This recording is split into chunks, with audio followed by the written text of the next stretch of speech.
Cosmologia Bíblica.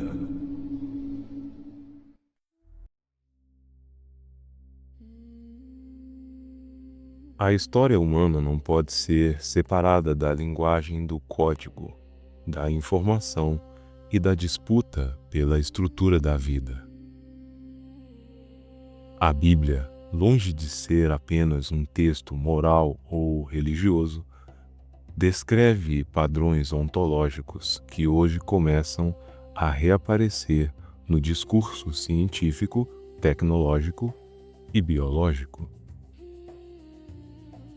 O que chamamos de biologia moderna está sendo progressivamente tratada como tecnologia da informação, enquanto antigos símbolos bíblicos, templo, árvore da vida, colunas, números e medidas, revelam-se como descrições técnicas de uma arquitetura viva. O avanço do transhumanismo na engenharia genética e da integração homem-máquina não surgem do nada. Ele denota uma tentativa antiga de reescrever a criação, substituir o governo divino e acessar a vida eterna por meios artificiais. O que antes era expresso em linguagem simbólica, hoje é operacionalizado por algoritmos, laboratórios e nanotecnologias. A partir do momento em que o genoma humano foi decodificado, a biologia deixou de ser apenas um campo da medicina e passou a ser tratada como um sistema informacional. Genes são ativos, silenciados e reprogramados por interferência de RNA, terapias genéticas e simulações computacionais. A vida passou a ser lida como software e o corpo como hardware. Esse crescimento ocorre de forma exponencial, seguindo a mesma lógica descrita em curvas tecnológicas. A cada ciclo, a capacidade de intervenção se multiplica. Dentro dessa perspectiva, projeta-se um futuro próximo em que doenças serão eliminadas, não por cura, mas por edição genética, e a longevidade será estendida indefinidamente.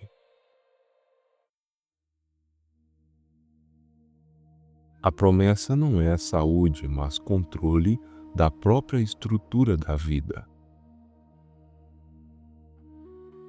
Esse movimento dialoga diretamente com o simbolismo bíblico do corpo como templo.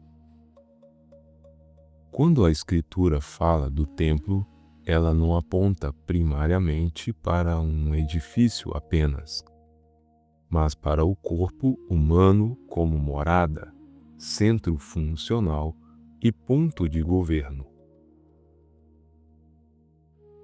As colunas Jaquim e Boaz, descritas como medidas específicas, aparecem como pares estruturais.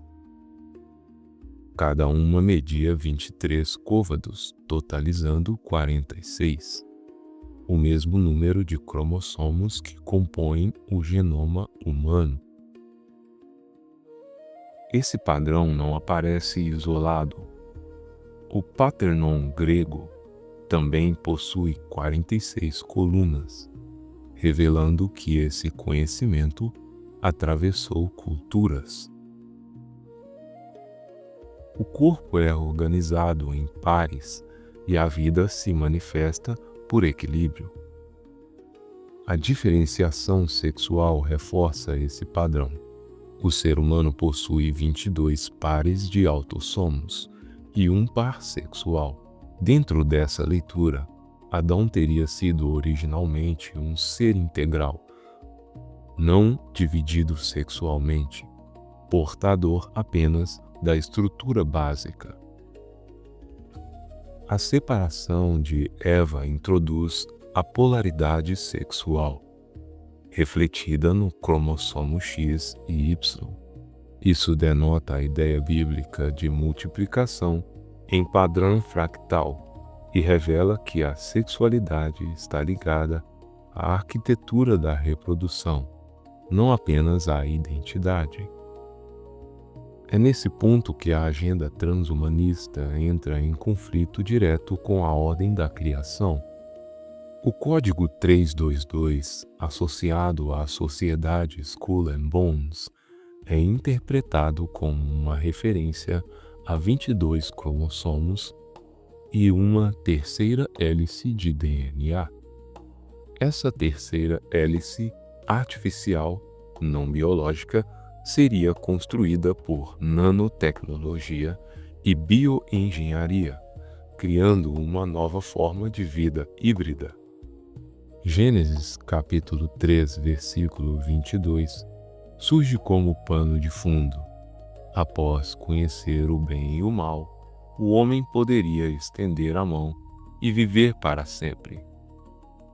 O transhumanismo não busca redenção, mas acesso à árvore da vida por meios técnicos. A figura do governante mundial descrito nas Escrituras, que não manifesta desejo por mulheres, é reinterpretada à luz dessa engenharia genética. Um ser sem polaridade sexual definida, fora do padrão binário da criação.